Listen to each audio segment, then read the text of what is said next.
A solo 4 días para la celebración del 8M, esta noche les vamos a ofrecer en Fuera de Plano un interesante reportaje que hemos titulado Partida contra el machismo. En él vamos a descubrir por qué en pleno siglo XXI las mujeres siguen soportando salarios inferiores, peores contratos y más cargas familiares. No podemos desperdiciar talento y las mujeres son una mina de talento. Es un poco el estar todo el rato tirando del carro y además demostrando que a pesar de ser mujer, fíjate lo que tengo que decir, tengo la valía suficiente como para poder dirigir. La meta por alcanzar es que seamos el 50%, la mitad de todos. Volvemos en menos de 4 minutos, no se vayan.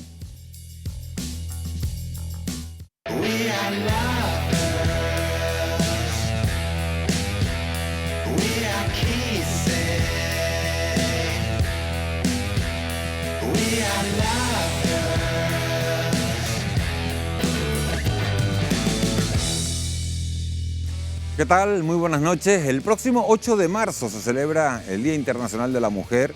Ellas sostienen la mitad del mundo, pero lo hacen con más trabas, cargas y responsabilidades que los hombres.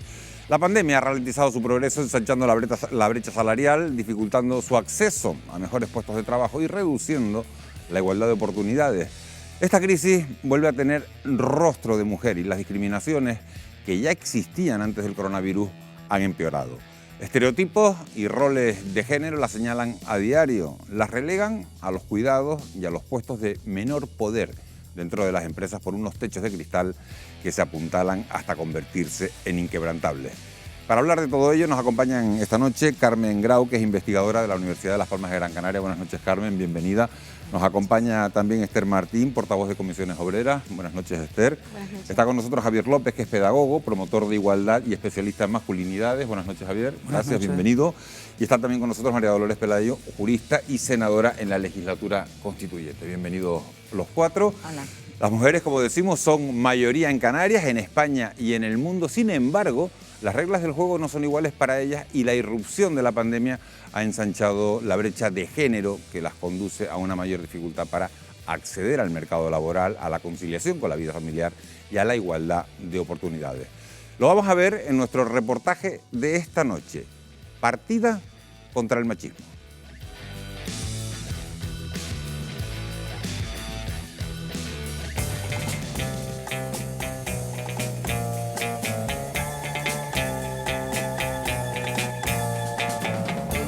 Empieza la partida. Cartas para todos, pero no son iguales. Ellos parten con ventaja. Y ellas desde la adversidad tendrán que remontar. Las reglas del juego no son las mismas. Las mujeres afrontan desde el inicio barreras, conflictos y obstáculos añadidos.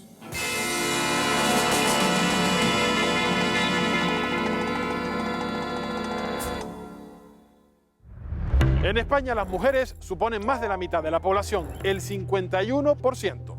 Pese a ello, nuestro país sigue estando gobernado mayoritariamente por hombres. Actualmente, el 56% de los diputados del Congreso son varones, una cifra que aumenta al 60% en el caso del Senado. Aunque el dato más revelador es que somos uno de los 119 estados del mundo donde una mujer nunca ha sido presidenta del gobierno, algo que se repite en nuestra comunidad autónoma.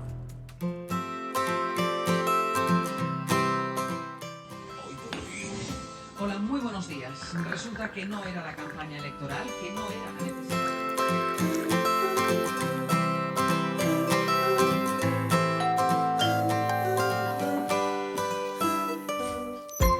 Muy buenos días. Wendy. Marta, ¿qué tal? Muy bien, ¿y tú? Marta Cantero, periodista, directora de contenidos de la cadena SER. ¿Sobre qué hora, Marta, sueles desayunar, poner la radio? El día empieza entre 5:30 y 6, depende del día, y lo primero que hago es poner la radio. Voy a prepararme un café, me voy poniendo más o menos al día, voy encendiendo el ordenador, porque voy viendo mientras desayuno la prensa, hago un chequeo a las previsiones que tenemos en el día. Miro la hora porque en breve creo que tienes que irte a empezar la jornada laboral. A la radio suelo ir sobre entre 7 y 7:30. La vida de una periodista es bastante ajetreada. ¿Se puede conciliar con esta profesión? En mi caso no fue difícil porque tomé la decisión de conciliar dejando el trabajo que tenía en un periódico y yéndome a los gabinetes de prensa. Si te parece, vamos yendo y por el camino te sigo contando. Venga, yo te acompaño.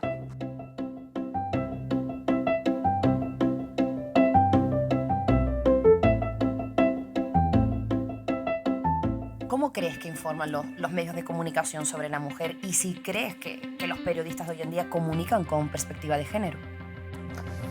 Yo creo que se ha avanzado, que comunicamos quizás un poquito mejor de lo que se comunicaba hace no demasiados años, pero creo que todavía estamos muy lejos de estar realmente formados y sobre todo el no trabajarnos a nivel individual y colectivo, que eso hay que cambiarlo. El papel de los medios de comunicación en la lucha feminista es fundamental, en ser agentes y en ser aquellos que lideren también esa lucha feminista, porque la lucha feminista no es solamente algo que nos tenga que ocupar a las feministas, a las mujeres, sino a toda la sociedad. Me gustaría saber cómo ha sido esa evolución desde el momento en el que estudiabas periodismo hasta los días que corren. ¿Cómo ha sido esa evolución? Muchísimo. Yo estudié, date cuenta, yo tengo mis años, estudié en los 80 en Madrid. En aquel momento ni siquiera hablábamos de esto. Casi toda la formación era de hombres más que de mujeres. ¿A qué micromachismo se expone una mujer periodista? Un comentario que te hace un director, los propios compañeros, ¿no? En un momento determinado, algunas cosas como, oye, vas a conseguir determinados puestos porque vas a ir por la vía de mantener relaciones.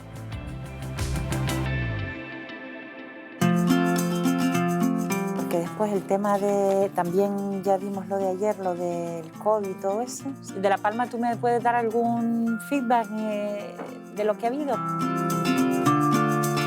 Marta, volviendo a lo que hablábamos justo en el trayecto y en casa, ¿cuál es la meta que todavía nos queda por alcanzar? Y si queda mucho, Marta. Yo creo que queda mucho más de lo que nos gustaría, desde luego. La meta por alcanzar es que seamos el 50%, la mitad de todos, ¿no? Go ahead and live your dreams. To me you're stronger than a whole team.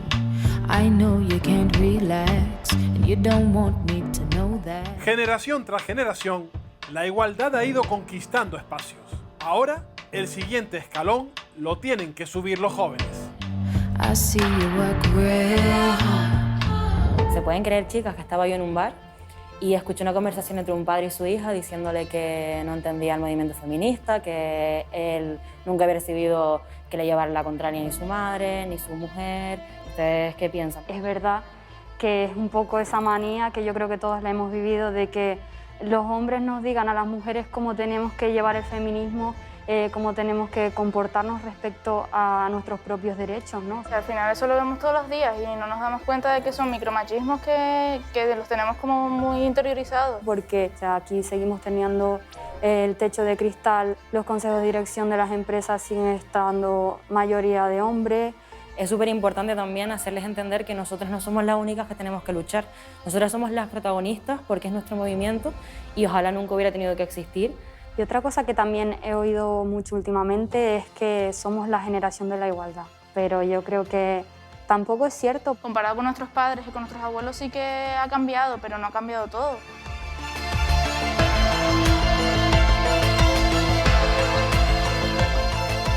Los datos que aporta esta generación no escapan del machismo. Un 18% de los hombres jóvenes canarios niega que exista la violencia hacia las mujeres y un 22% reconoce que ejerce o ha ejercido esta violencia.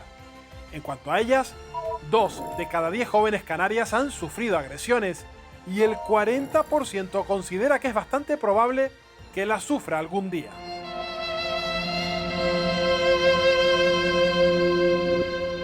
Preocupa el 18% de chicos jóvenes canarios que niegan la existencia de la violencia de género. Y no solo la niegan, sino que afirman que aquellas mujeres que puedan sufrir algún tipo de violencia también es porque la provocan y que de alguna manera se la buscan. El grueso de la juventud canaria tienen el discurso, lo conocen, lo saben, pero luego hay una frontera ahí y no, a la hora de interactuar en sus vidas cotidianas, sus comportamientos, sus actitudes, no se corresponden con ese discurso, es decir, siguen reproduciendo roles y estereotipos. La educación es clave para conseguir una sociedad más igualitaria. En las universidades españolas las estudiantes son mayoría, un 13% más de media. Sin embargo, casi todos los profesores universitarios son hombres, en especial aquellos cuya categoría docente es más alta. 8 de cada 10 catedráticos son varones.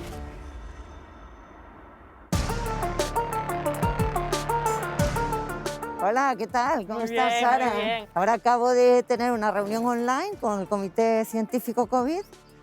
Vamos a tomar un cafecito y luego pues a clase y a investigar. ¿Cómo han sido estos últimos meses de pandemia dentro de este comité de expertos? Ha sido una gran experiencia profesional y personal. Hablando de este comité de expertos, ¿qué cantidad de mujeres hay dentro? ¿Qué peso tienen las mujeres? Mujeres estoy yo sola y en total somos 4 más 2 enlaces con el gobierno. Elegir solo por el sexo no tiene tampoco mucho sentido, ¿no? No tiene que ser una imposición en cosas como este comité, por ejemplo.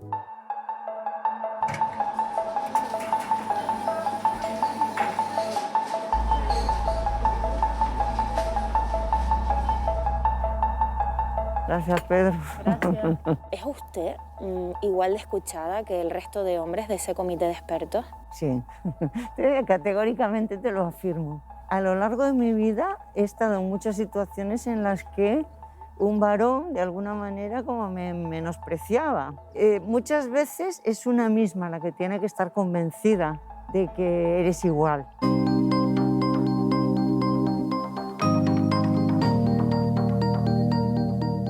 Bueno, Beatriz, aprovechando que ya estamos aquí dentro de la universidad y que en breve ya vas a empezar a dar clases, destacar también que eres catedrática de Economía, pero es que no son muchas las mujeres de esta universidad que sean catedráticas. Mi opinión es que nos falta un trecho todavía muy grande para llegar a la igualdad. Yo fui la primera catedrática de esta universidad y en este momento somos 31 mujeres frente a 99 varones. A medida que va subiendo en la escala del nivel académico, cada vez se abre más la diferencia entre hombres y mujeres. ¿Es posible transformar el sistema educativo que tenemos ahora e intentar conseguir un sistema educativo más igualitario? Para que Canarias salga adelante es necesario que haya un cambio del modelo productivo y eso implica personas muy cualificadas. No podemos desperdiciar talento y las mujeres son una mina de talento.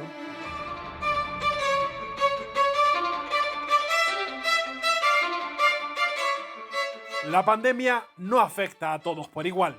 6 de cada 10 personas infectadas por la COVID son mujeres. Según los expertos, ellas se exponen más como consecuencia de la asignación de roles de género. Y desde el otro lado, el de los hospitales, 8 de cada 10 personas que han estado salvando vidas durante la pandemia son mujeres. La misma cifra que las que atienden a los ancianos que viven en residencias. Además, ellas representan el 90% de las personas que cuidan de manera no profesional a pacientes con dependencia. María Martín, responsable de la guía Mala de Acostarme. ¿Por qué siguen teniendo las mujeres asignado el rol de cuidadoras en el hogar? Pues porque la educación ha cambiado, pero no ha cambiado lo suficiente y se nos sigue educando a nosotras para hacerlo y al resto de la familia para que nos deje hacerlo sin ayudarnos. ¿Qué repercusiones tiene en la salud de las mujeres el cuidar de los demás? ¿Por qué cuidan menos de sí mismas? Sobre todo porque hay una carga enorme física, pero también hay una carga mental de la que no nos damos cuenta, de las pequeñas tareas que consumen el tiempo, que consumen la energía, que hacen que las mujeres que se dedican a los cuidados estén cansadas. La pandemia ha sobrecargado a las mujeres de trabajo. El tiempo libre que tenían ha sido cada vez menos. La humanidad conseguirá superar la pandemia con las vacunas y los laboratorios las han desarrollado en tiempo récord gracias al trabajo de una mujer. Se llama Katalin Karikó, una bioquímica húngara que pasó 40 años investigando en la sombra. Sus avances en torno a la molécula de ARN han sido clave para obtener las inyecciones de Pfizer y de Moderna. ¿Te imaginas qué habría pasado si Einstein hubiera nacido mujer?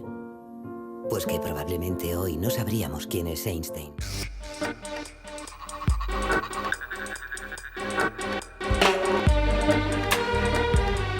Pese a ejemplos como Caricó, la ciencia sigue siendo un mundo de hombres.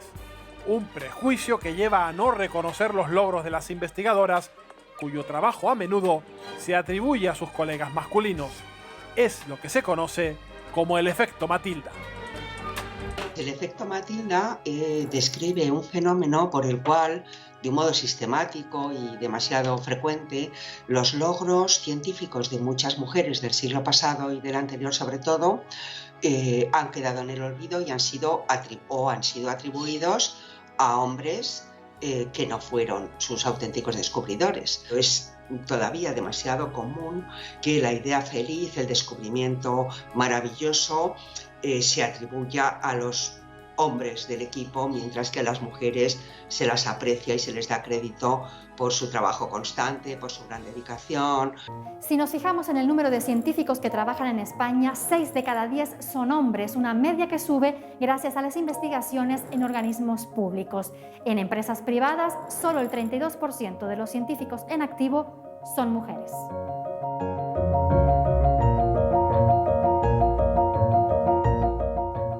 Elena Carretón, ¿qué tal? Investigadora, científica y con una trayectoria profesional imparable.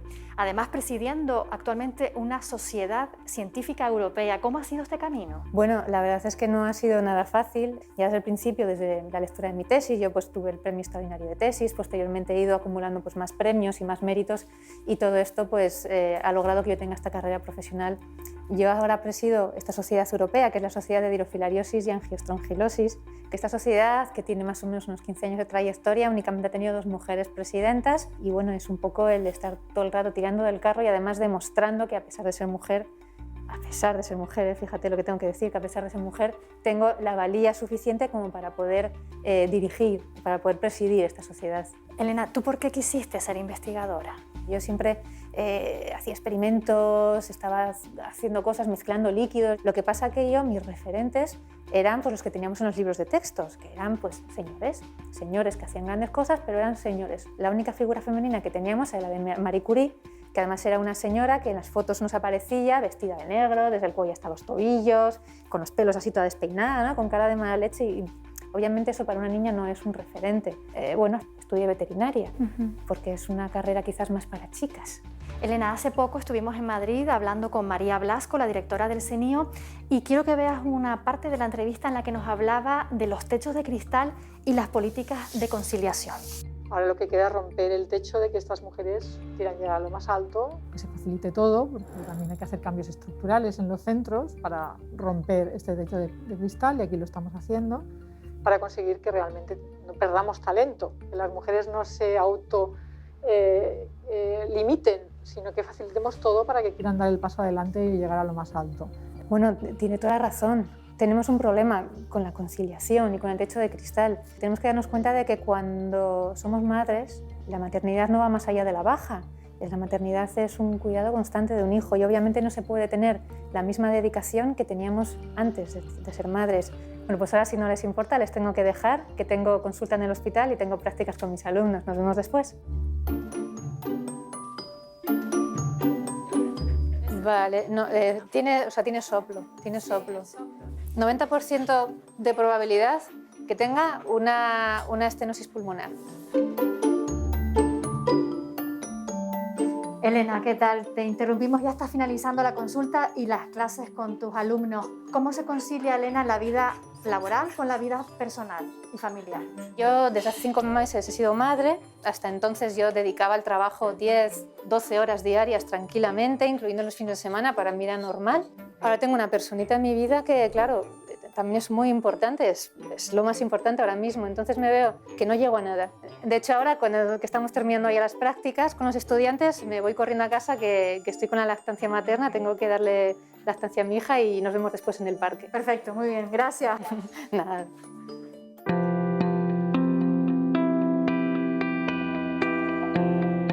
Hola, Elena. Antes en la clínica me decías que tenías una sensación de culpabilidad cuando estabas trabajando y no estabas con tu hija y al revés. ¿Crees que a los hombres les pase lo mismo? Yo creo que no, o al menos no tienen esa culpabilidad tan marcada o tan arraigada como la tenemos nosotras. a la vista está de que normalmente los hombres enseguida se reincorporan al trabajo y retoman su actividad laboral sin ningún problema y muchos de ellos incluso renuncian a la baja de paternidad.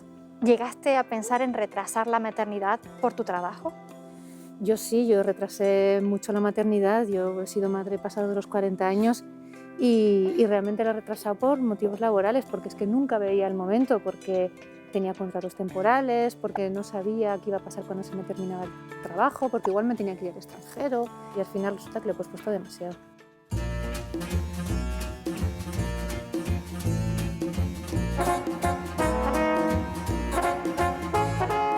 Durante el juego a veces se gana la partida. El empeño y el esfuerzo de las mujeres para sortear dificultades añadidas se transforman en logros. Unos logros que también merecen el reconocimiento de todos.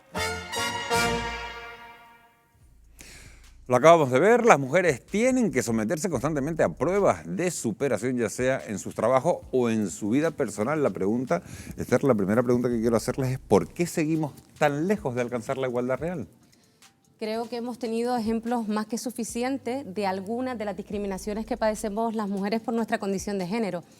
Comentaba Marta Cantero que tuvo que abandonar su trayectoria profesional, cambiar de trabajo para realizar el rol de cuidado. O sea, fue imposible que conciliase su vida laboral con la profesional y con la familiar. ¿Esto qué implica? Que 9 de cada 10 excedencias o reducciones de jornadas para cuidar a nuestros hijos, a nuestras hijas, a nuestros familiares dependientes, los asumimos las mujeres, prácticamente en exclusiva. ¿Esto qué implica? Un detrimento de nuestros salarios, de nuestras cotizaciones y por lo tanto también de nuestras prestaciones futuras. No es una casualidad que en Canarias tengamos una brecha salarial por condición de género del 14,7%, que las mujeres estamos cobrando casi 3.300 euros menos que nuestros compañeros varones, a pesar de realizar trabajos de igual valor. Pero es que además, a medida que avanza la edad, seguimos siendo mujeres más pobres aún, hasta tal punto que la brecha en las pensiones se incrementa al 26%. Luego vamos a hablar de la brecha salarial. Sí me gustaría conocer la opinión. Mujeres pobres en la actualidad y vamos a seguir siéndolo en el futuro si no ponemos Vamos a hablar, medidas Esther, de esa brecha salarial. María Dolores, ¿por qué seguimos tan lejos de esa igualdad real? Bueno, yo creo que viene de nuestros ancestros, ¿no? Esta es una larga historia producida en un momento determinado en que el ser humano tiene que utilizar la fuerza para sobrevivir y la mujer es la que cuida de la familia o la que ayuda o colabora también a dar la batalla para sobrevivir, ¿no? Y a partir de ahí se establece como una especie de consenso entre el hombre y la mujer en el reparto de roles. ¿Qué ocurre? Que a medida que han avanzado los conocimientos, las invenciones, los estudios, en fin, la ilustración y las ideas revolucionarias en torno a la dignidad de la persona humana, la Revolución Francesa, pues se dice que todos somos iguales sin discriminación alguna, no solo de clase, sino también por razón de sexo. Y es a partir de ahí, y sobre todo de Seneca Falls, cuando el movimiento feminista se constituye, porque la ley no era suficiente. Teníamos que luchar contra una realidad que era tosuda. Las mujeres nos equivocamos. Nos equivocamos porque pensamos que con la casa nos podíamos, podíamos estar de acuerdo en una casa para convivir, ¿no? Y tener dentro de la casa una habitación propia para escribirlo, decía la famosa escritora y feminista. No, yo creo que hay que cambiar la casa. Hay que cambiar la casa y ese es el error que hemos cometido desde la declaración de Seneca Falls en Estados Unidos, ¿no? Fíjense que el techo de cristal sigue sin romperse en muchas profesiones. Por ejemplo, en el ámbito sanitario, en España, un 70% de las personas que estudian ciencias de la salud son mujeres. Sin embargo, 8 de cada 10 directivos del sector son hombres. Carmen, ¿crees en la fórmula de las cuotas obligatorias para lograr la paridad? Totalmente, Miguel Ángel. Yo soy una firme defensora de las cuotas, moleste esto a quien moleste, porque la verdad que el tema de las cuotas es muy polémico y a mí me sorprende comprobar cómo incluso, bueno, Beatriz López Valcárcel lo ha dicho, ¿no?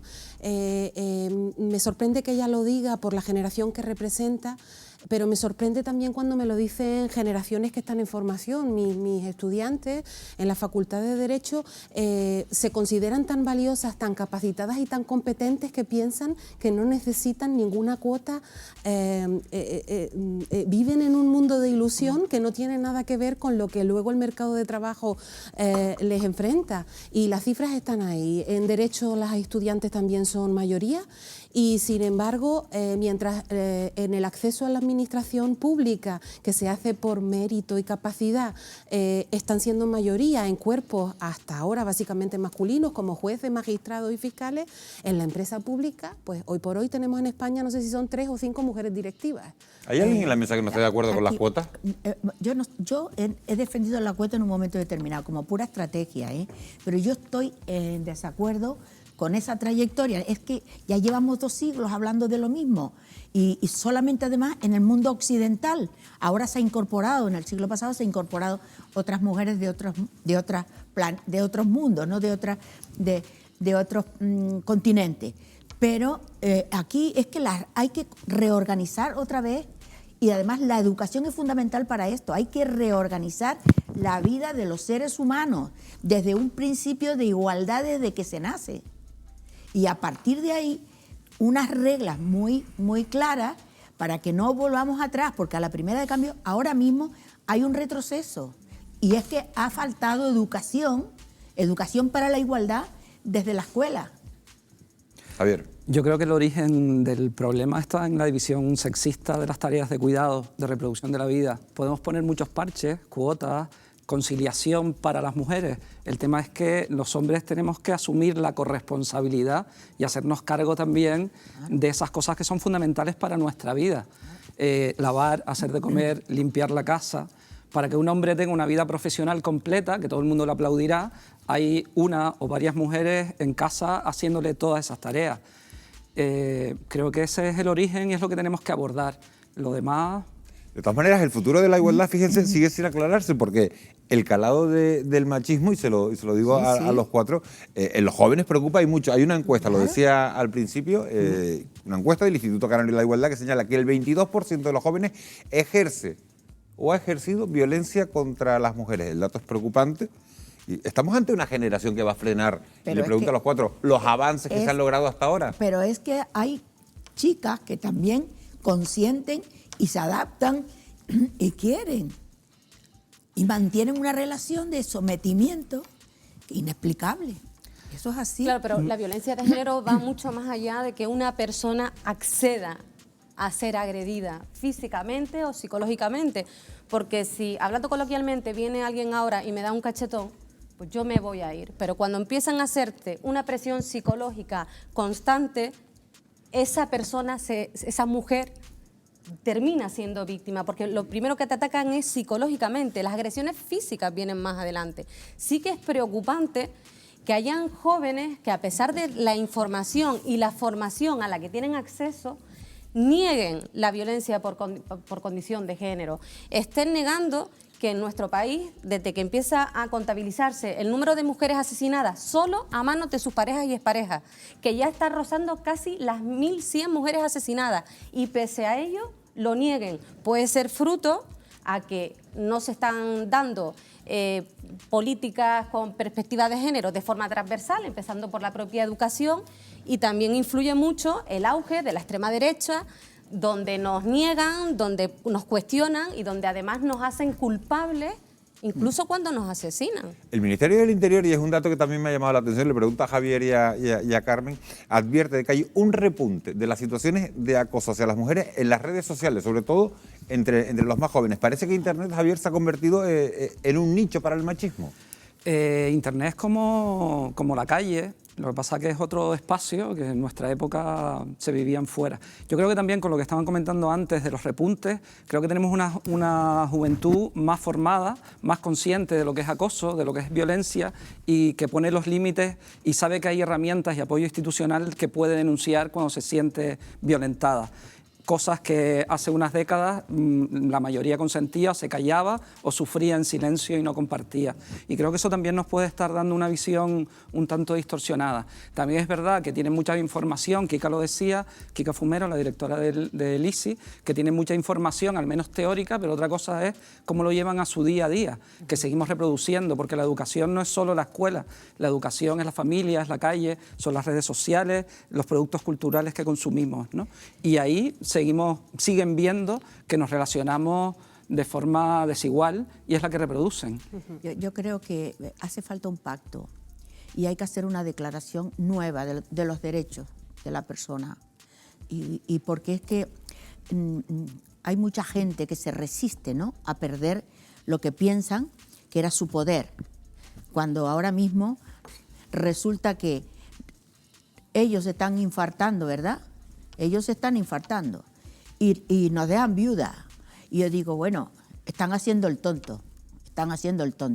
Si lográramos convencerlos de que es mucho mejor construir una unidad desde la igualdad, seríamos más felices y además revertiría ese modelo, porque es cuestión de ejemplo, pero yo creo que es cuestión de declaración universal. Lo que está claro, María Dolores, es que hasta ahora el machismo no ha tenido barreras. Fíjense en esto, en los buscadores de Internet también se cuela a través de los algoritmos. Estas instrucciones que se le dan a los ordenadores para realizar búsquedas reproducen estereotipos sexistas. Es una prueba de cómo estos comportamientos se trasladan a la red. Lo hemos hablado con Lorena Jaume Palací, vocal del Consejo Asesor de Inteligencia Artificial de España. Lorena Jaume Palací, vocal del Consejo Asesor de Inteligencia Artificial de España, gracias por atender nuestra llamada. Gracias por la invitación. Los algoritmos lo analizan todo, predicen nuestros gustos y afinan nuestra búsqueda a través de Internet. Pero a pesar de que facilitan nuestra vida, pueden fomentar el machismo. ¿Por qué sucede esto? Pues por diferentes motivos. Por un lado, porque es un campo en el que la mayoría de profesionales que están involucrados en la elaboración de algoritmos y su despliegue son principalmente hombres. Programan haciendo determinadas presuposiciones sobre lo que van a programar, ¿no? Y luego, por otro lado, también tenemos los datos con los que se entrenan los algoritmos. Si, por ejemplo, un algoritmo está siendo entrenado con datos del pasado y vemos que son datos primordialmente que pertenecen a hombres y que las mujeres han sido poco dataficadas, pues ahí obviamente también vamos a tener situaciones que amplifican la discriminación ya existente. Está claro que los algoritmos aprenden de las rutinas y de los patrones sociales. Si hay machismo en ellos, ¿significa que seguimos viviendo en una sociedad machista? Los patrones machistas que tenemos dentro del lenguaje español, que también reflejan costumbres machistas y perspectivas y percepciones del mundo machista, pues se transfieren simplemente al lenguaje matemático. Y es que la lengua materna de los ingenieros no es la matemática, sino el idioma en el que viven. Lorena, una cosa, la mayoría de los asistentes virtuales como Siri o Alexa suelen tener voz femenina. ¿Por qué pasa esto? Se correla mucho la asistencia a pues todo lo que es determinado comportamiento servil femenino y determinados estereotipos que hacen reflejar la realidad de todo lo que es el campo del cuidado. La tecnología simplemente replica. Según el Ministerio de Igualdad, solo un 18% de los profesionales al frente de proyectos y empresas de inteligencia artificial son mujeres. ¿La clave para programar con perspectiva de género es aumentar la presencia femenina en este sector? Sí y no. No solo se trata de tener más profesionales dentro del campo de la ingeniería. Estamos hablando, cuando hablamos de la conceptualización y el despliegue de tecnologías que son altamente interdisciplinares, porque es decir, este tipo de tecnologías se aplica pues en el sector médico o en el sector financiero. No solo necesitamos ingenieros, sino también, o más ingenieras, sino también necesitamos entender quiénes van a ser afectados por este tipo de tecnología. Se gana mucho si sabemos que los usuarios no son solo hombres, sino también mujeres. Y para terminar, Lorena, Internet y las redes sociales están totalmente insertados en la vida de los adolescentes y el uso constante del móvil promueve nuevas formas de micromachismo y control. ¿Cómo conseguimos que a través de esta plataforma no se perpetúen los estereotipos de género? Creo que lo que hay que ir es a la raíz del problema, es decir, no solo tratar los síntomas, sino la causa de este tipo de problemas, y eso es un problema social. Lorena Jaume Palací, muchísimas gracias. A vosotros. Bueno, pues como acabamos de ver, hasta en los algoritmos hay sesgo de género porque la mayoría de los programadores son hombres y además porque se recogen en mayor medida los datos que pertenecen a hombres, así que los estereotipos se reproducen también en la tecnología y esto empeora, Carmen, la perspectiva de futuro. Totalmente. La inteligencia artificial está creada y es programada por hombres y mujeres que trasladan sus sesgos de género, sus estereotipos a la inteligencia artificial. El uso del lenguaje, nuestra lengua, la lengua castellana, está preñada de sesgos de género que van mucho más allá de la utilización del masculino como género universal para referirnos a las cosas. El lenguaje, el uso de un lenguaje inclusivo está infravalorado porque lo que nombramos de una determinada forma se convierte en realidad, y cuando hablamos de médicos o de jueces todo el mundo piensa en un hombre médico y en un hombre juez, y eso hay que cambiarlo. En unos minutos vamos a hablar también del lenguaje inclusivo. Sí que quería preguntarte, Esther, lo que sucede con la tecnología es un reflejo de una sociedad cargada de micromachismo. Una parte de esa sociedad resta importancia a expresiones. Te digo, por ejemplo, corres como una niña, o qué suerte que tu marido te ayude en casa, que eso también se sigue oyendo un montón. ¿Cómo le explicamos a las personas, a la gente, de la importancia de erradicar este tipo de conductas, este tipo de comentarios? La importancia que tiene de tratar a las personas por igual. O sea, lo que no se habla no existe. En el momento en que dejas del discurso a las mujeres, dejas al 51% de la sociedad. Cuando hablamos, como bien dices, corres como una niña. La niña de rosa, el niño de azul. Seguimos perpetuando esos estereotipos de género y por lo tanto nos impiden avanzar como sociedad para alcanzar esa igualdad, pero que sea real y efectiva, no esto tan bonito que queda en el artículo 14 de la Constitución, sino que sea algo que podamos conseguir. Déjame preguntarle, María Dolores, un segundito nada más, al último hombre de la mesa, ¿qué papel debemos jugar los hombres, Javier, en la erradicación de estos micromachismos? Pues yo creo que asumiendo la corresponsabilidad y sobre todo no ponernos a la defensiva, ¿no? Hay aquí un repunte de masculinismo, ¿no?, vinculado a una opción partidista, que ha abierto un poco la puerta a otros que se estaban callando porque era políticamente incorrecto, pero ahora está saliendo mucho discurso masculinista y que se pone a la defensiva. Hay otro porcentaje de hombres que piensa que sí, lo de la igualdad está muy bien, pero es cosa de las mujeres. Y luego hay otros que se pueden hasta sentir culpables por haber nacido con pene y que cargan toda la mochila del patriarcado a lo largo de la historia. Creo que ni una cosa ni la otra, asumir que somos responsables en nuestro día a día y sumarnos a las luchas por la igualdad y saber que un mundo en el que quepan todas las personas lo tendremos que construir entre todas las personas y probablemente dejar de pensar en clave binarista, hombres, mujeres, sino en personas, ¿no? María Dolores, quería decir algo. Sí, no, bueno, yo creo que esta batalla para mí, hemos cometido algunos errores en nuestra lucha, ¿no?, por la igualdad. La escuela, no nos hemos fijado en la importancia de los contenidos de la enseñanza en las escuelas y sobre todo para que los niños empiecen a aprender, los niños y las niñas empiecen a aprender lo que es la igualdad entre los sexos, ¿sabes? Esa batalla no se ha librado todavía en la escuela y los chicos están reproduciendo y las chicas están reproduciendo esquemas anteriores, viejos, que no deberían. Yo no estoy tan segura, María Dolores, porque creo que el mayor ejemplo que reciben los niños y las niñas es en sus casas, más que en la escuela. En la escuela reciben formación e información, pero el ejemplo que ven en sus casas, en sus hogares, respecto del papel, del rol que tiene un progenitor y otro, eso es determinante. Si los niños y las niñas de hoy ven que ambos progenitores comparten tareas, son corresponsables, tendrán normalizada la igualdad. Yo estoy harta de que digan falta una norma, falta un pacto. Ya está bien de normas que garanticen la igualdad formal. Estamos sobrados de normas. Hay que dar un paso más e ir a la conquista de la igualdad de trato, de la igualdad de oportunidades. Esa es la igualdad real que está tambaleando, poniendo en peligro los cimientos del status quo conocido, y por eso el miedo, la resistencia, la violencia porque esa relación de subordinación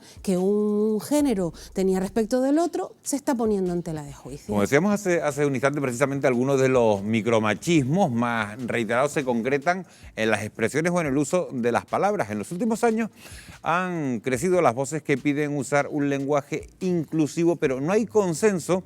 Wendy Fuentes, muy buenas noches, en cómo hacerlo. Así es, muy buenas noches, Miguel Ángel.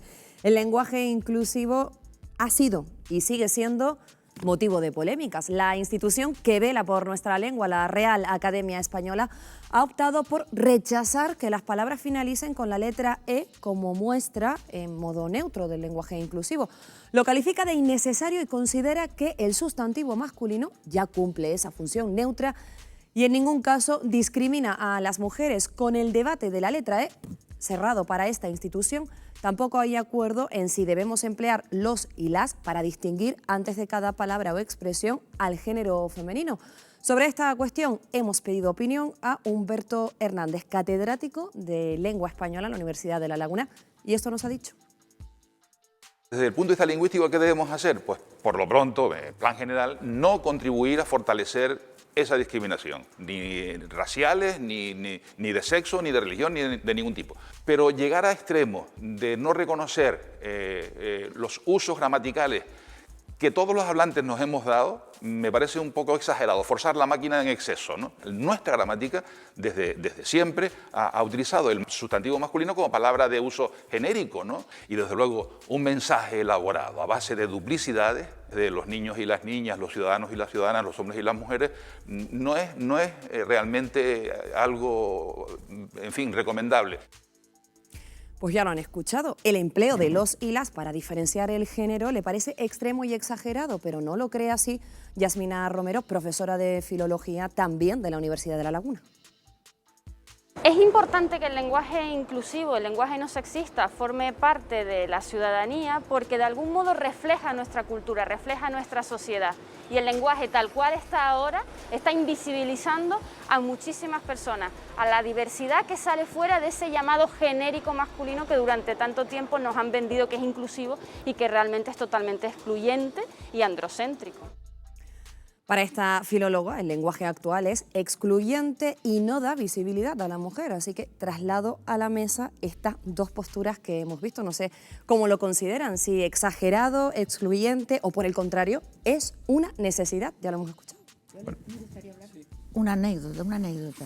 Cuando era diputada presenté en la Comisión de Educación del Congreso de los Diputados una proposición no de ley sobre discriminación en el lenguaje. Y puse algunos ejemplos de la Real, que estaban en el diccionario de la Real Academia. Sí. Y hombre público, mujer pública. Hombre público era un señor que se dedicaba a la vida política y tal. Mujer pública, ramera. Alcaldesa y alcalde. Alcalde era el alcalde, el representante del municipio y tal. Alcaldesa, la mujer del alcalde. Y así un montón de ejemplos que puse en la proposición no de ley. La proposición fue aprobada por unanimidad en la comisión. Se mandó al gobierno porque se mandataba al gobierno para que se dirigiera a la Real Academia, a la Academia Española. Y entonces, ¿qué pasó? La Academia no hizo ni caso. Solo el 16%, perdona Javier, con respecto a lo que está diciendo María Dolores, solo el 16% de los integrantes de la Real Academia son mujeres. ¿Eso influye a la hora de establecer las normas lingüísticas y el uso de las palabras? Eso iba a decir, que la Real Academia es una institución súper masculinizada, ¿no? Entonces no extraña que tome estas decisiones y haga estas declaraciones. Y aparte, su función es dar constancia del uso y la evolución del lenguaje, no decirnos cómo tenemos que hablar. Y el lenguaje es vivo y evoluciona. Si no, seguiríamos hablando en latín y hablaríamos toda la zona hispana exactamente el mismo castellano. Y no es así, no ocurre de esta manera, ¿no?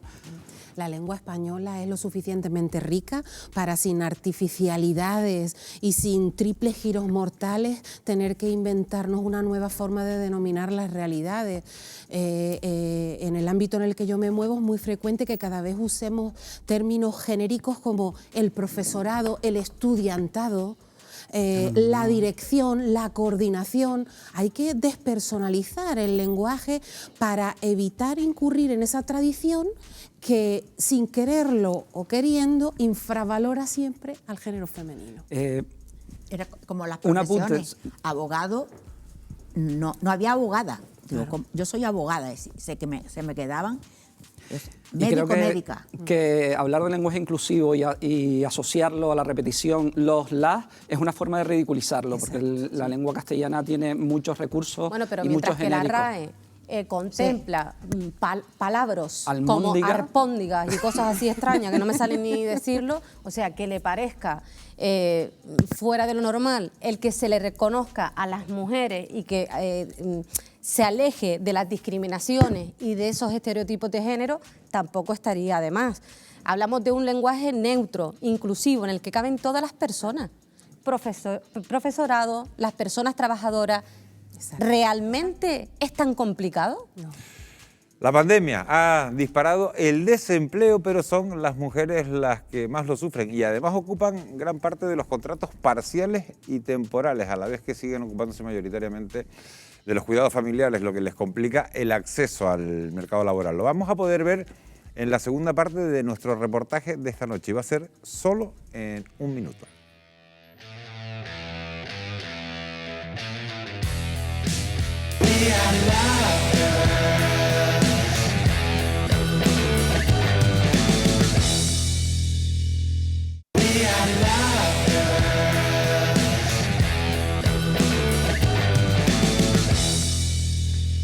Estamos en directo, en Fuera de Plano, en Televisión Canaria. Son las 11:22 de la noche. Estamos hablando de esas desigualdades. Los estereotipos de género siguen castigando a las mujeres que continúan desempeñando el rol de cuidadoras y se ocupan mayoritariamente de las tareas domésticas. A partir de ahí, el efecto dominó va deteriorando el resto de ámbitos, creando un techo de cristal que les impide cumplir sus metas profesionales, porque las reglas del juego no son iguales para todos. La partida avanza y se complica. La carta de la conciliación familiar, la del acceso al mercado laboral, la del salario, la del contrato precario.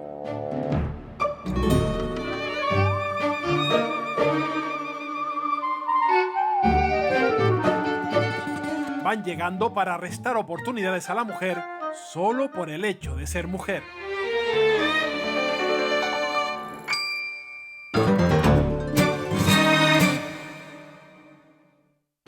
Según la última encuesta de población activa, el paro afecta al 25% de los canarios y son las mujeres las que más lo sufren, una circunstancia que se ha agravado con la pandemia.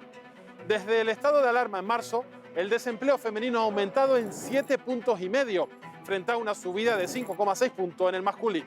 Si nosotros comparamos los datos del paro, normalmente en un periodo de recesión, quien primero pierde el empleo es el empleo precario y sobre todo el que es temporal y parcial. Esos tipos de puestos están principalmente ocupados por mujeres. Hola, Juani. Hola, Nacho, ¿qué tal? Muy bien, ¿y tú qué tal? Ahora saliendo para ir a trabajar, ¿me acompañas? Ah, sí, claro, vamos. Juani, ¿cuánto tiempo llevas trabajando como cajera? Llevo como unos 7 añitos en caja, pero no solo de en caja, he ejercido varios puestos en la empresa, panadera, frutera y de último estuve en charcutería. ¿Qué fue lo que te llevó a querer trabajar en ese sector? De los 16 años empecé en lo que es cuestión supermercado y la verdad que siempre me ha encantado el trato al público. ¿Cuántas horas trabajas a la semana? 30 horas semanales, 6 horas diarias. Y me da, pues mira, para la familia, aparte tengo 2 niños ya en la universidad y gracias a Dios he podido pues sacarlos, hemos salido adelante. ¿Tus hijos de la universidad, tú hasta dónde llegaste a los estudios, Juani? Yo solo llegué hasta la EGB porque cuando éramos pequeños pues mi padre enfermó y somos 5 hermanos, entonces no pudimos seguir con los estudios. Las mujeres no lo tienen fácil en el mercado laboral. Los hombres obtienen mejores contratos y en mayor medida a tiempo completo. De media, ellos trabajan semanalmente 5 horas más, una diferencia que repercute en los salarios. need to free my mind. Sometimes I get real, real high. Sometimes I want to raise my hand. Sometimes I want to do my dance. Sometimes I need to free my mind. La brecha salarial existe en todo tipo de ocupaciones. Hay un elevado porcentaje de mujeres universitarias trabajando en ocupaciones medias, especialmente administrativas, contables. Sin embargo, tienen mayor nivel de formación que los hombres. En el caso de los hombres, sí que hay muchos que tienen una formación de tipo medio y sí que acceden a categorías de gerentes o directores, ¿no? La falta de políticas de conciliación, de fomento de la corresponsabilidad, falta de recursos para que la mujer pueda acceder a un trabajo en igual condiciones que los varones. ¿Tú notas micromachismos, sobre todo en los clientes que acuden al supermercado a la hora de dirigirse a ustedes, a la gente que trabaja en caja? Siempre hay aquella persona que a lo mejor pues piensa diferente que uno, pero también nosotros tenemos que hacer que ellos vean las cosas diferentes. Ahora tú vas al supermercado y tú puedes encontrar fruteros, charcuteros, cajeros, y la verdad que ejercemos el mismo puesto de trabajo y no hay diferencia. Y ese cambio también se nota en los clientes. Habitualmente eran las mujeres las que iban a hacer la compra.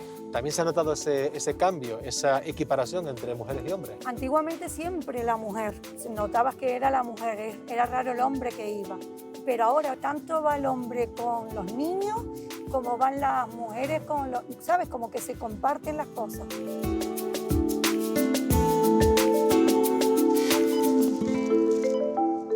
Juani, como mujer, ¿has tenido más miedo durante estos meses de pandemia de coronavirus que tus compañeros? Lo único era si llevar algo para casa, ¿sabes? Yo, por ejemplo, en mi caso, que tengo personas mayores, mi marido que está enfermo, pues el miedo de poder coger algo y contagiar a los nuestros.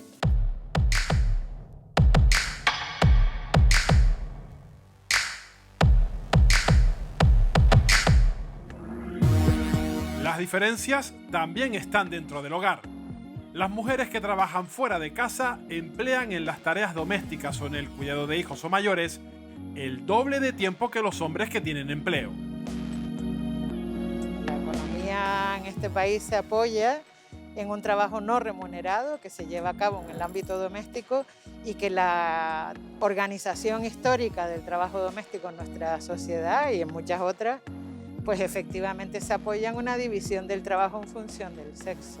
Un error que hemos cometido es pensar que la economía tenía solamente que introducir medidas de conciliación. Se han entendido como que eran de las mujeres, no de los hombres, ¿no? Porque no es solo que el mercado de trabajo dé tiempo para que las personas, los hombres y las mujeres, hagan uso de tiempo para el cuidado de la familia, sino que en el ámbito doméstico efectivamente se instaure un reparto equitativo de funciones y de responsabilidades. Con menos trabajo y un menor salario, las mujeres ponen rostro a la pobreza en España.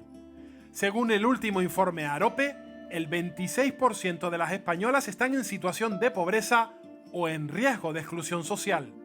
Calle, ¿tiene la pobreza en Canarias rostro de mujer? Pues sí, porque realmente de las personas que vienen a Cáritas a solicitar ayuda, el 62% son mujeres.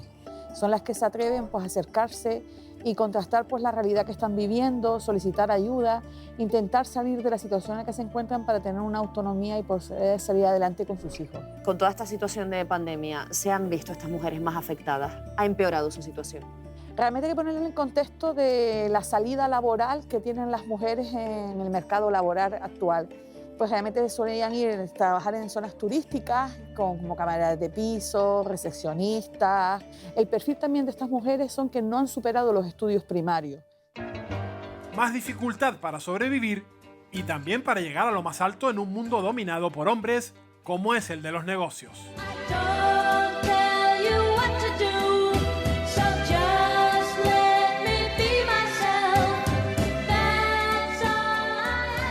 Las mujeres directivas son minoría.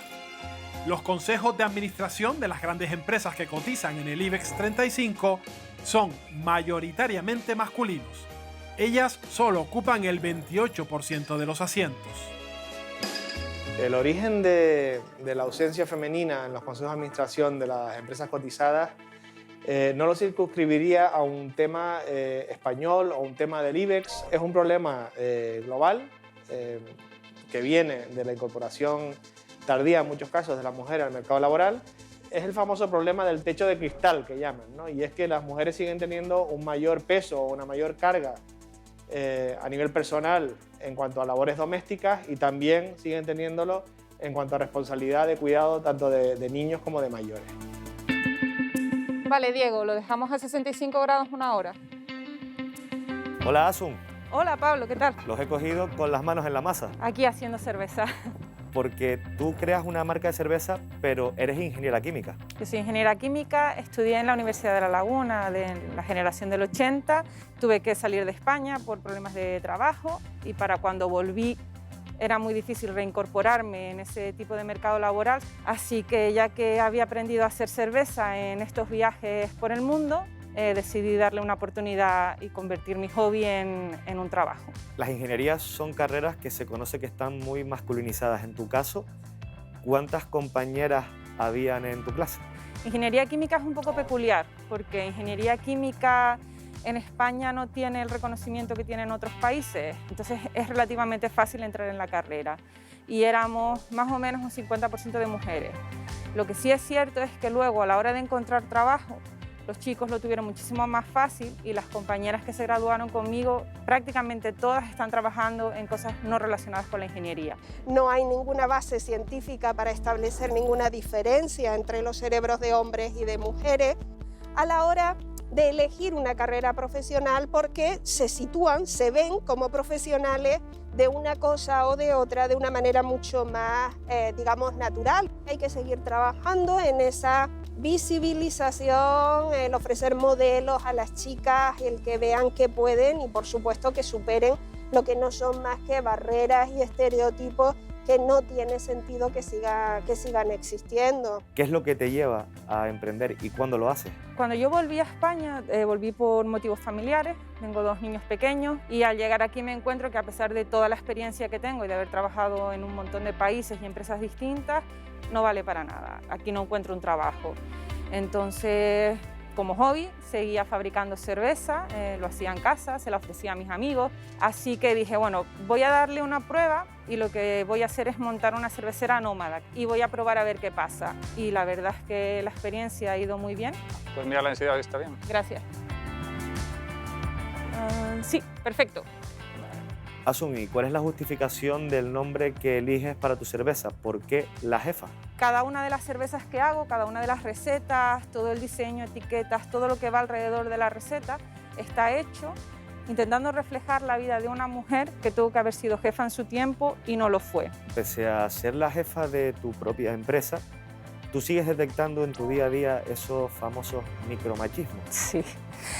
Parece que nosotras tenemos que ser dulces, cariñosas, cuidadoras, y si no lo somos, y si nos preocupamos por nuestros intereses, estamos siendo bordes, egoístas y maleducadas. Y eso se sigue viviendo.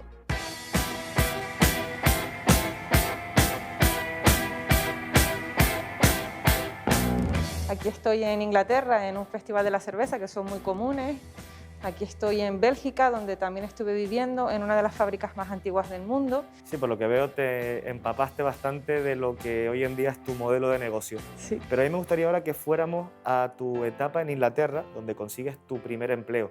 ¿Cómo recuerdas tú esa etapa? Para mí fue maravilloso conseguir un trabajo en lo que había estudiado, así de buenas a primeras, porque yo me fui para allá pues 6 meses para aprender inglés y sin embargo me contrataron inmediatamente. Pero es cierto que yo no me valoraba a mí misma, era muy joven, apenas tenía ninguna experiencia y empecé a trabajar en una empresa en la que no solo era la persona más joven por unos 10 años, sino que además era la única mujer ingeniera que había en toda la oficina. Cuando pasados a lo mejor 5 años me ofrece trabajo una empresa completamente diferente y me ofrece un salario que es más o menos 5 veces lo que yo estaba cobrando. Entonces, cuando fui a hablar con mis jefes a preguntarles qué pasaba, me dicen que como nunca había pedido un ascenso por encima de lo que era la media anual, pues que no se habían molestado en ofrecérmelo. Al principio siempre había una barrera ahí y yo tenía que trabajar muy duro para demostrar que sabía hacer mi trabajo. ¿Y a ti este rechazo del que estamos hablando, cómo te hacía sentir? Ya llega un momento en el que cuando te tienes que enfrentar como autónoma a una empresa que montas tú en un mundo que es bastante masculino, entonces échame lo que quieras. La tecnología tampoco ayuda a las mujeres a sentirse más valoradas en su profesión. Según un estudio realizado entre directivas, al 45% le resulta difícil hablar durante los encuentros virtuales. 1 de cada 5 se sintió directamente ignorada.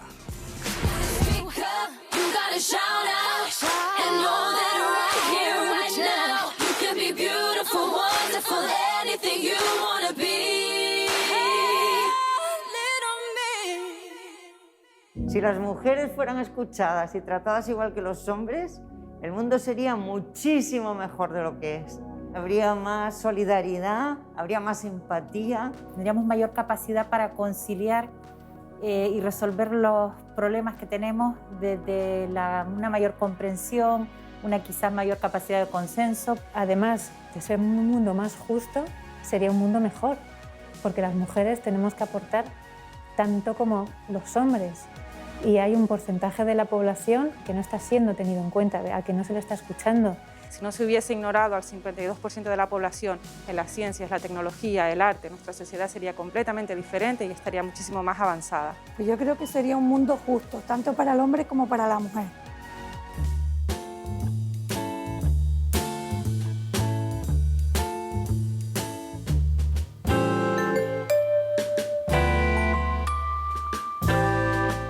Las mujeres luchan para que las reglas del juego sean las mismas, para que la partida sea equitativa, justa, y para lograr una igualdad real que hoy todavía reclaman porque no existe.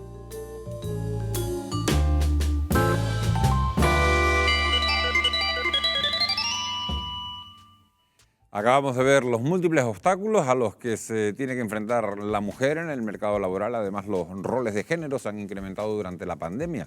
Según el Instituto de la Mujer, ellas han asumido el 70% de las tareas domésticas y el teletrabajo ha acabado por convertirse en una trampa mortal para ellas. El coronavirus ha evidenciado que nuestra sociedad, lo pregunto a la mesa, Esther, no ha avanzado tanto como imaginábamos. No, de hecho lo que ha hecho esta pandemia es potenciar todas esas barreras estructurales sociales que tenemos que afrontar las mujeres. A mí me gustaría hacer dos apreciaciones sobre estas mujeres, cada una profesional en su materia. Hacían alusión a ese techo de cristal, donde el mayor porcentaje de personas universitarias son mujeres, somos mujeres, y en cambio no podemos acceder a esos puestos de dirección. Hablaba una persona diciendo que, bueno, que no tenía nada que ver el tema de género, la representación en el IBEX, etcétera, etcétera. Y voy a poner ejemplos. Somos más eficaces, somos más productivas y somos más resolutivas. En esta crisis sanitaria, países como Dinamarca, Nueva Zelanda, Alemania, todos gestionados, entre otras, todos gestionados por mujeres, mujeres presidentas, han asumido este problema tan grave de una forma muchísimo más eficaz que en países masculino. Y finalizo sobre ese suelo pegajoso, que es casi más importante aún, bueno, o cabe señalarlo un poco más aún, y teníamos el ejemplo de esta compañera de un supermercado de alimentación, sectores profundamente feminizados que han resultado imprescindibles durante esta pandemia: la alimentación, el sector primario, la limpieza, sociosanitarios, cuidados, feminizados y los peores pagados. Bueno, yo creo que el mundo no se puede permitir el desperdicio de la inteligencia de las mujeres. Somos más del 50% de la población. Es un desperdicio cuando estamos viendo los errores que están cometiendo muchos de los hombres que dirigen algunos países, ¿no? Y entonces es la hora de decir basta y vamos a usar la inteligencia de los dos sexos para sacar adelante a la humanidad. Esa es mi opinión. Y entonces hay que luchar por un nuevo pacto social donde se acabó la historia ya de volver otra vez a la discriminación.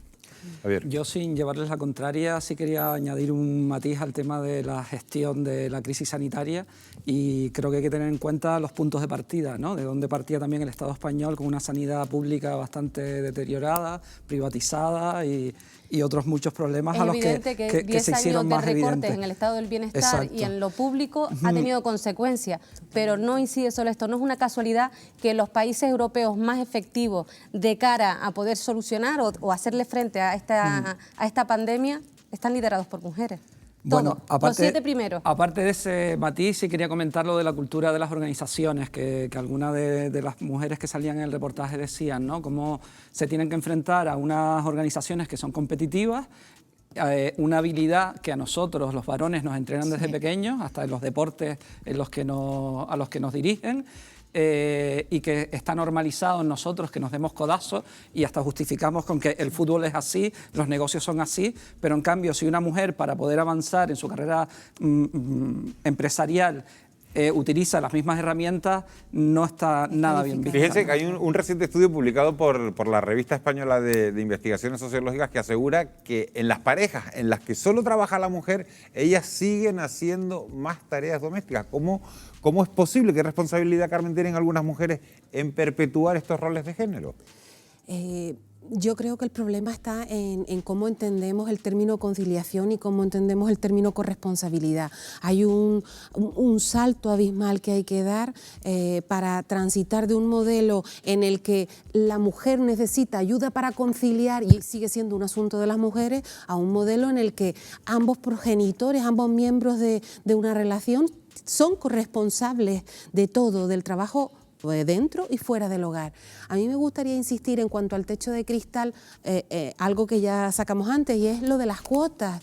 No se ha experimentado nunca en España con el establecimiento de cuotas, y la cuota como medida de acción positiva es una medida temporal que podría servir para de forma temporal cambiar comportamientos, porque en el ámbito de las organizaciones se habla también de una brecha poco conocida, que es la brecha de ambición, y que está ligada con las dificultades para conciliar. Y hace referencia al hecho de que las mujeres no queramos asumir ciertas responsabilidades porque si contamos con pocos apoyos detrás no damos el paso para asumir responsabilidades, y ese tipo de dinámicas, de inercias hay que modificarlas. Es muy interesante lo que estás contando. Vamos a hacer una breve pausa. A la vuelta vamos a profundizar en cómo la pandemia ha ensanchado esta brecha entre hombres y mujeres en forma de una tasa de desempleo más elevada, más precariedad en los contratos y como consecuencia salarios inferiores para ellas. Será en tan solo 4 minutos.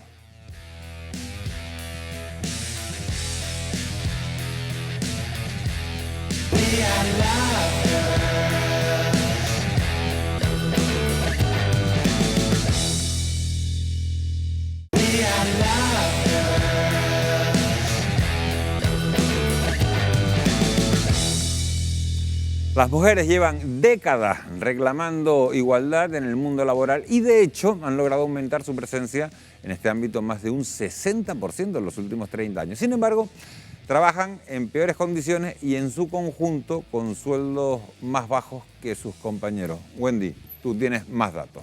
Efectivamente te lo iba a decir. Vamos a empezar con los datos. Las mujeres canarias cobran de media al año 3.282 euros menos que los hombres, según un reciente estudio de Comisiones Obreras. Una brecha salarial que se acentúa en sectores masculinizados como el de la construcción, donde la diferencia supera los 5.200 euros, cifras tan dispares que para acabar con esta desigualdad los sueldos femeninos tendrían que aumentar en las islas, también de media el 14,7%. El género, además, afecta a la precariedad. El archipiélago cerró 2020 con 181.500 asalariados temporales, de los que 102.000 eran mujeres. Es decir, ellas acaparan el 56% de estos contratos. Sin embargo, las cifras se recrudecen cuando hablamos del tipo de jornada.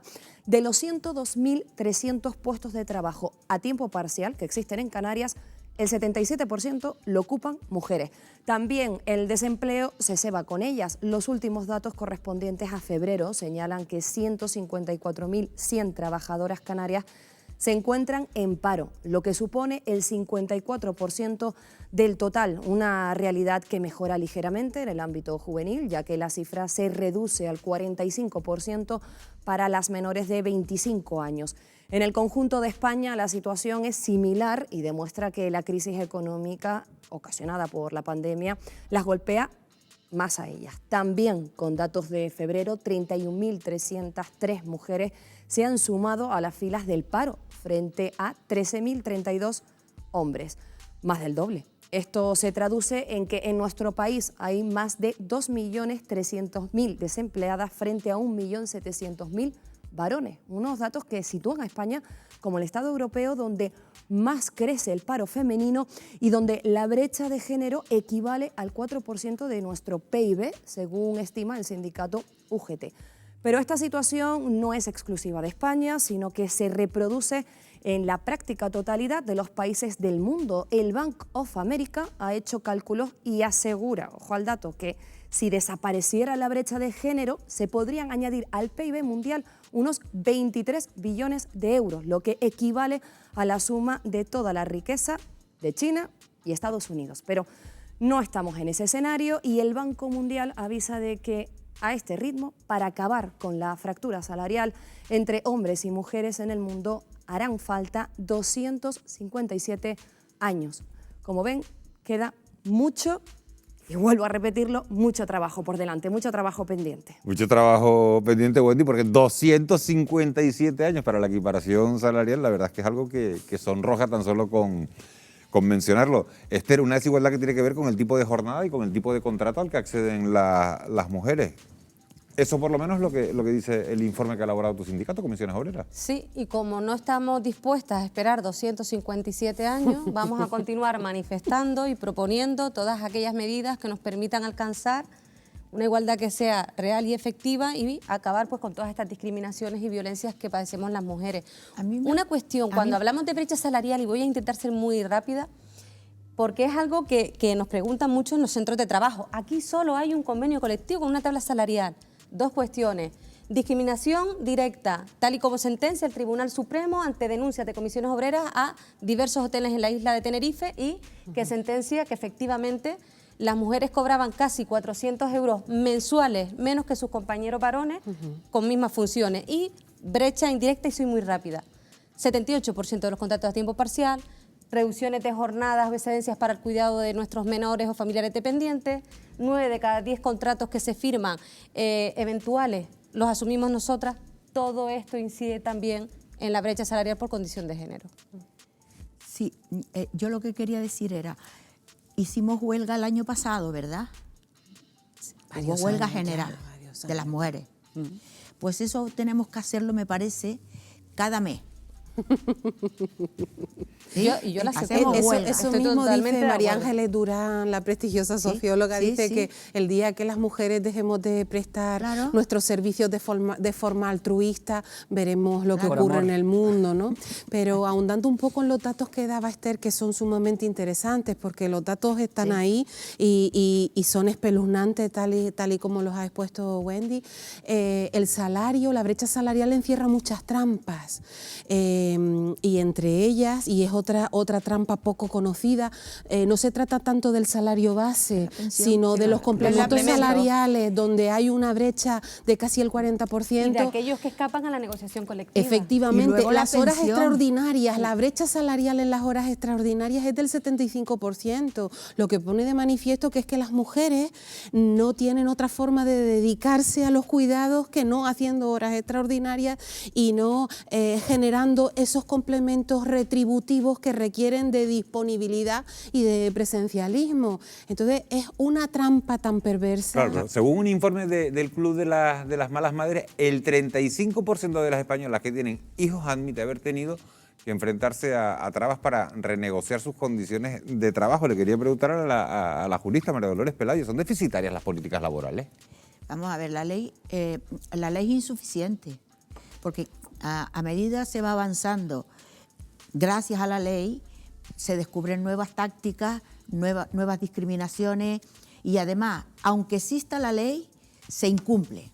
Se incumple, es una cosa increíble y las mujeres dejamos que se incumpla y cada vez estamos reclamando más el cumplimiento de la ley, pero muchas se aceptan por cansancio o porque consideran que no están en condiciones de luchar, pero esta es una lucha de verdad durísima la que están librando las mujeres en España y en el mundo civilizado, ¿no? Pero hay que acabar con eso de una vez, por eso digo yo que hay que construir otro tipo de relación en el mundo entre los hombres y las mujeres. Y hay que aprovechar ahora la salida de la crisis para construir otro mundo distinto. Javier. Una relación distinta entre el hombre y la mujer. En las selecciones de personal sigue estando presente que si es una mujer presuntamente en edad fértil, que puede ser madre, pues tiene menos posibilidades de ser contratada que un varón que también esté en edad fértil y es muy probable que también sea padre, por ejemplo, ¿no? Y otras formas de hacer trampa con la brecha salarial es la movilidad geográfica, que si eres madre y tienes que cuidar a tus hijos, ella no va a tener, él no importa que se vaya a trabajar fuera unos meses o el tiempo que haga falta, o la segregación horizontal, como los trabajos feminizados son tradicionalmente peor pagados que los masculinizados. A lo mejor dentro de un hotel se me ocurre la gente de mantenimiento y las camareras de piso y ese tipo de diferencias, ¿no? Y que aparentemente son categorías distintas y todo bien. Pero... Luego además contamos con unas relaciones laborales que a partir de la reforma del 2012 debilitó de forma considerable la negociación colectiva, nos dejó a los trabajadores y a las trabajadoras prácticamente sin ningún tipo de cobertura y esto ha incidido a precarizar el mercado laboral, tanto para hombres como para mujeres. Evidentemente, por lo tanto, precisamos de una regulación laboral que se ajuste más a la realidad de España y a la actualidad. Tenemos un estatuto de los trabajadores. Y a las nuevas hablando coloquialmente de María y Castaña. a las nuevas tecnologías. Y a las nuevas tecnologías. Y a la sociedad que está apareciendo ahora. Tenemos que estar pendientes porque no vamos a salir del COVID y volver a como estábamos antes, ¿no? Nos van a dar unos cambios, estábamos hablando de los algoritmos, ¿verdad? Pero de otras cosas, de lo que se están ahora poniendo en marcha, de inventos y de invenciones, que va a cambiar el mundo y va a cambiar la relación. Nos queda menos de un minuto para despedir. Javier, un mensaje, un mensaje final. ¿Vamos a tardar 257 años en...? Yo espero, seguramente yo creo que el mundo feliz no va a existir nunca, eso yo creo que va en contra de la naturaleza humana, pero que sí que hay que poner el horizonte ahí. Creo que es importante, yo agradezco que inviten a un hombre, a mí o a cualquiera a hablar de estos temas, porque creo que es responsabilidad nuestra también construir un mundo igualitario y que no basta con que las mujeres se empoderen, que es muy importante, hace falta que los hombres dejemos de atacar o dejemos de pisotear sus derechos. Nos hemos quedado sin tiempo. Carmen, muchísimas gracias por habernos acompañado. Carmen, gracias por haber acompañado esta noche. Esther Martín, muchísimas gracias. Un reivindicativo 8 de marzo, para todos y para todas.